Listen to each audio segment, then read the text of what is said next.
Hello guys, kumusta kayo? Ngayon, gagawin natin may ibon dito. Ang gagawin naman natin ngayon ay nag-extend tayo ng ating mini nursery dito, no? Medyo masikip na kasi magdadagdag ako ng plastic pa ng lupa para mapagpunlaan pa natin ng kung ano yung ipupunlaan natin, no? Kasi meron ako mga pinasibol na papaya, magpa-plastic ulit ako ng para sa papaya, no? Hindi lang sa papaya, meron din sa yung iba pa nating mga seedlings na pwede nating ipunla, no? So magdadagdag ulit tayo ng plastic ng lupa din para sa ibang seedlings gaya ng lansones, no? So, at meron ako mga tools dito, nandito yung mga pako, martilyo, and let's go. So ito kasi yan guys, so, no? Yung punlaan natin dito, medyo masikip na kung makikita nyo, no? At yung mga dahon ng avocado ko dun sa dulo, ayan, no? Naubos na ng kambing. Kasi kapag sinampahan ng kambing yung gilid, magkabilang gilid at yung dulo pa, ayun dun, no? Ubos yung dahon, naaabot ng kain yung mga talbos ng avocado, no? Makikita nyo. Ayan, no?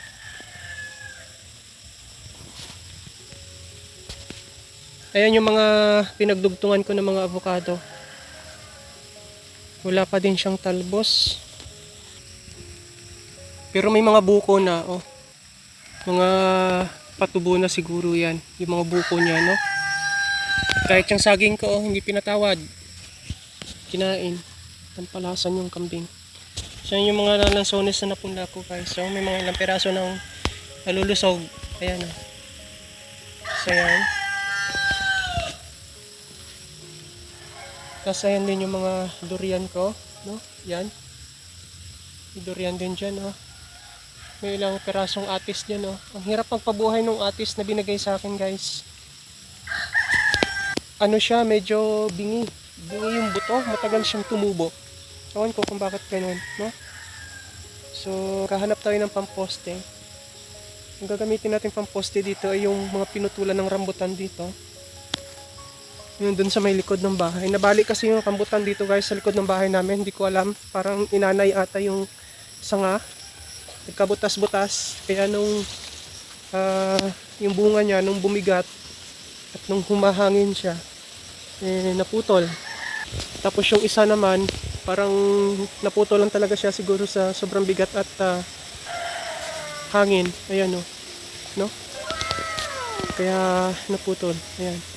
Yung isa naman, as in naputol talaga siya, yun, no? Yun yung inanay. Yung inanay ang sanga. At ayun nga, bumagsak ko.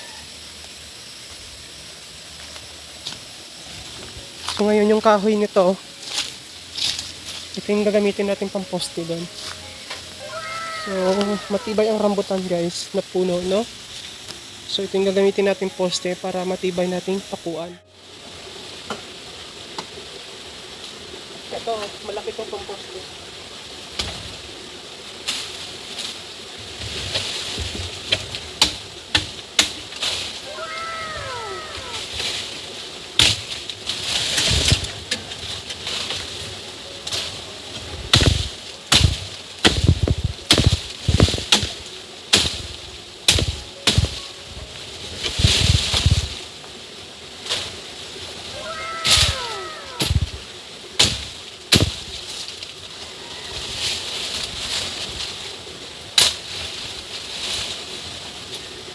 Ilinisin ko lang din to guys kasi nakatambak na dito sa likod para masindihan. Ang daming lamok, napitirahan pa siguro ng lamok ito.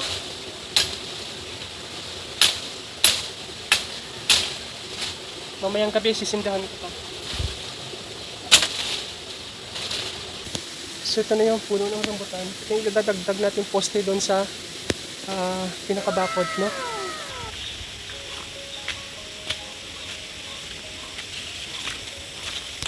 So dalawang poste, sakto ito. Dagdag na dalawang poste pagkabilaan. Ang ipandidingding na din natin ay yung mga pinag-anuhan ni nanay na nyog dito, no? Yung mga pinagkunan niya ng tingting. Marami kasi dito guys. So yun yung gagamitin natin dito.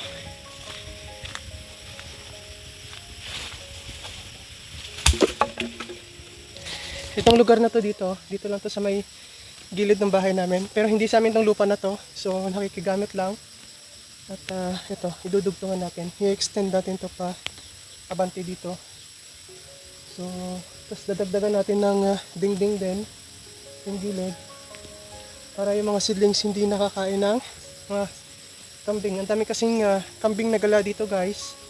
At yung sa akin din, number 1 dito na kumakain yung alaga kong kambing, yung isang inahin dito. So yun yung umuubos ng dahon ng mga avocado ko dito. Kaya pabakuran natin, dadagdagan natin ng dingding. Kukunin natin yung barita naman at pala. So itong barita, ang linggit-linggit, no? Tapos pala. Ito. So simulan natin. Di na ako umahon kasi talagang maulan guys, no? Tsaka yung bota ko pa butas. Yung sugat ko sa paa hindi na gumaling-galing kapag nabababad sa basa, sa tubig. So ito na lang yung babanatan natin ngayon para maayos na din. Kung magdagdag tayo ng seedlings ng punda, kung baka dumami yung tubo ng aking pinunlang papaya, so may transplant natin, no?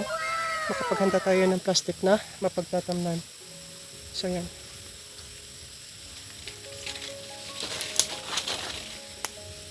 So maghuhukay lang muna tayo, no?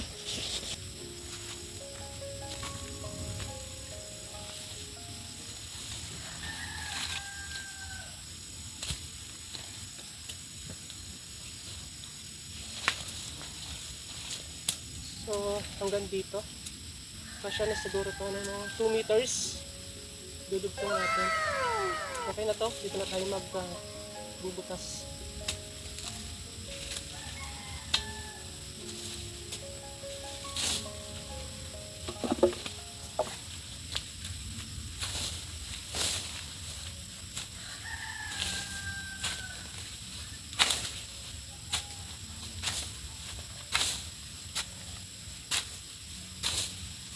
Kailangan din kasi nating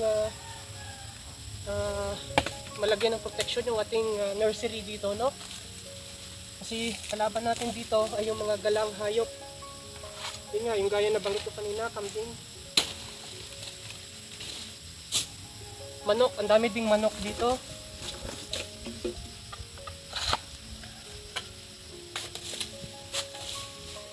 Kaya kapag yung mga maliliit na ipupunla mo dito gaya ng papaya, once na napasok ng manok, tinutuka-tuka nila, no? Kaya nasisira. So ito na,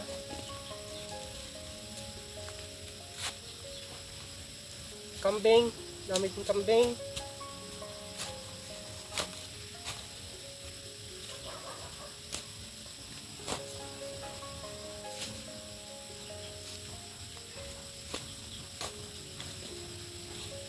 Mabuti lang guys at may space dito sa likuran ng bahay namin, gilid ng bahay, at meron tayong magagamit pansamantala, no?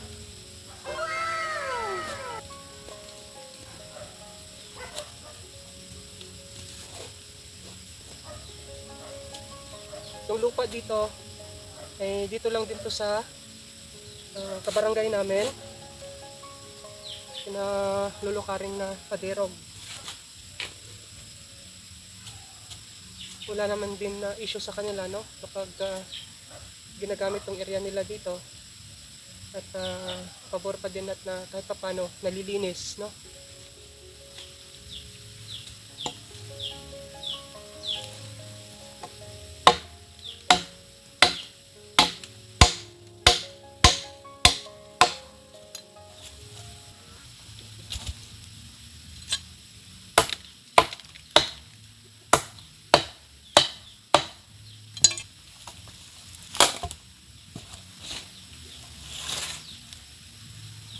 So, ito na, no?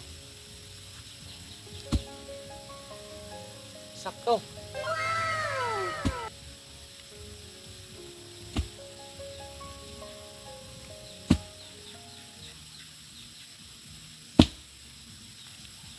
So ayan, no? Tibay na to. Tapos tsaka na lang natin tatambakan yung puno. Itong isa naman.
So ito naman guys, itong isa, no?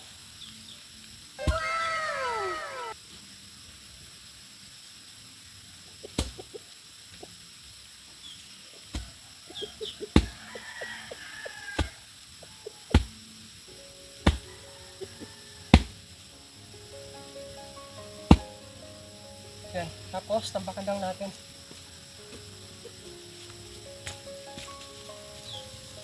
Yung mga bato-bato pa dito, oh. Para matibay, no?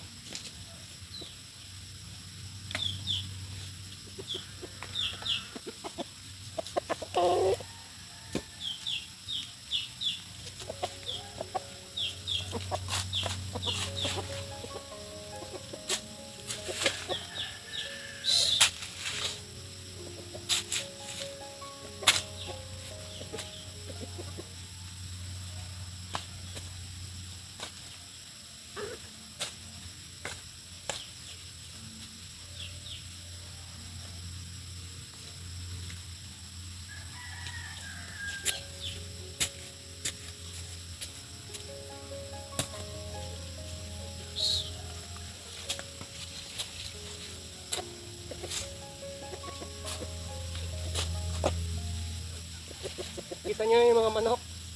Kasi ito din yung mga alaga ko, inaalpasan ko din. Sa araw inaalpasan ko.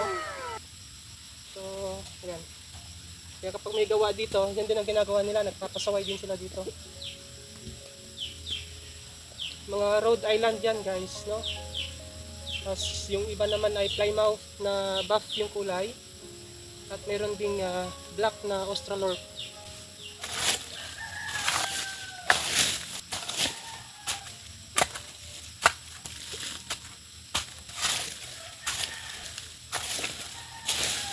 Tapos lilinisin lang din natin para pag nalagyan natin ng plastic na may lupa, eh, malinis na, no?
So, ito yung ididingding natin, no? Ito yung mga pinagkunan ni nanay ng ginagawa niyang walis. Palapa ng nyog. So, ito yung gagamitin natin, pandingding.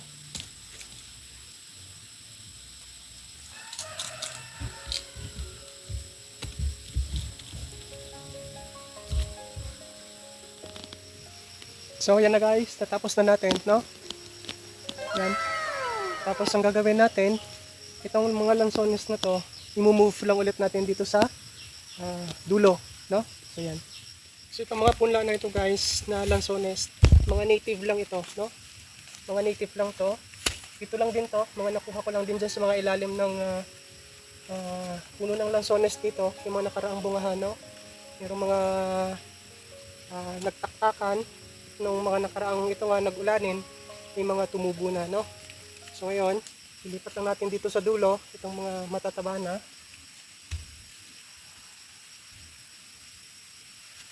Tapos kapag mga lumaki na to guys, yung siguro yung mga pwede na siyang dugtungan, graftingan, no? So gagraftingan natin to. Susubok tayo na magdugtong.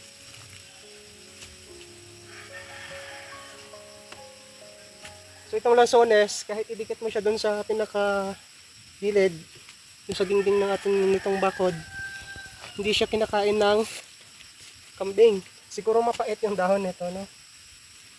Kasi nga kahit yung buto nito, no, kapag nanguya lang natin, nakagat natin, ang pait, di ba, no? Kaya siguro ayaw din nila na makain itong dahon ng lansones. Kasi mapait. Gaganda na din eh, no? Ilang buwan ko pa lang itong punla. Summer ko ito tinanim eh. So mga May, June, July, August. Mga 4 months pa lang pala ito. Kabilis lang din pala gumanda ang punla ng lansones.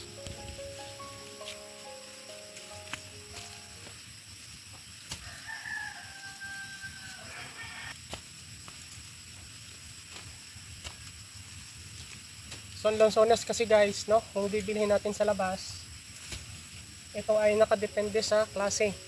I mean yung ganda ng seedlings, no? Yung edad, taas ng edad, pagmahal din syempre.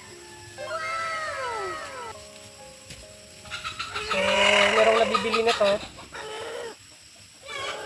35, no? 35, 40. Parang yun yung mga minimum na nabibili sa mga nursery. Dugtong na yon, grafted na yon.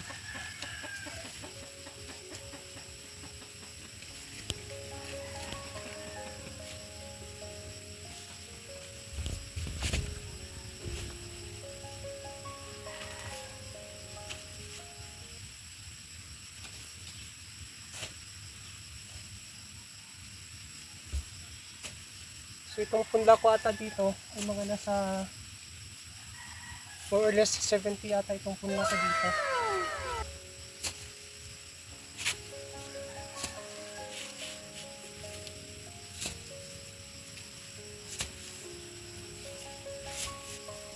At kapag ito nga ay pwede na siyang dugtungan, susubok tayo na madudugtungan, no?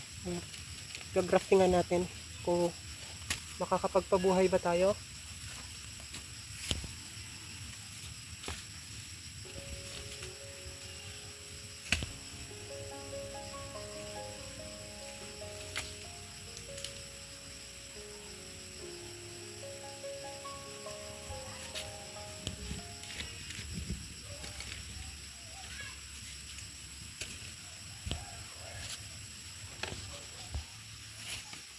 So yun na guys, no? Natapos natin ilipat. Bale 62 lahat, no? Yan. At okay na din, no? Yung iba may mga malulusog na din. Kala ko nga to dati hindi yan mabubuhay kasi summer season ko to. Simula nung patapos na yung summer season ko siya sinimulang itanim, no? Pero good thing, nabuhay. At yun lang guys. At thank you for watching. See you on our future vlogs. Bye!